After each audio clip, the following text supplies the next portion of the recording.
படகு இல்லம் ஒரு 3 நாளாக செயல்பாட்டுக்கு வந்துருச்சு. முறையான பாதுகாப்பு உபகரணங்களெல்லாம் பயன்படுத்துகிறாங்க. அது மட்டும் இல்லாமல் ஒவ்வொரு பயணிகளுக்கும் கட்டாயமாக பாதுகாப்பு கவசங்கள் அவங்க கொடுக்குறாங்க.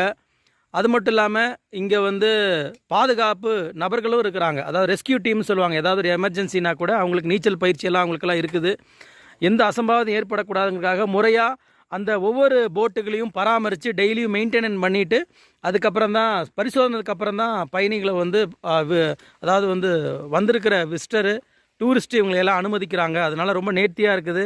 ரொம்ப கரெக்டாக முறையாக சில விஷயங்களை கரெக்டாக கடைப்பிடிக்கிறாங்க. பாதுகாப்பில் எந்த வகையான காம்ப்ரசேட்டும் பண்ணாமல் இருக்கிறாங்க. தண்ணியும் ரொம்ப தூய்மையாக இருக்குது. கட்டாயமாக சுற்றுலா பயணிகள் வர்றவங்க இந்த இடத்த வந்து மிஸ் பண்ணாதீங்க, தவிர்த்துறாதீங்க, கட்டாயமாக பயன்படுத்தி கொள்ளுங்கள். கட்டண சலுகை அப்படின்னு பார்த்தீங்கன்னா ஒரு ஆளுக்கு வந்து 40 ரூபா. ரொம்ப ரொம்ப ரொம்ப கம்மியான ஒரு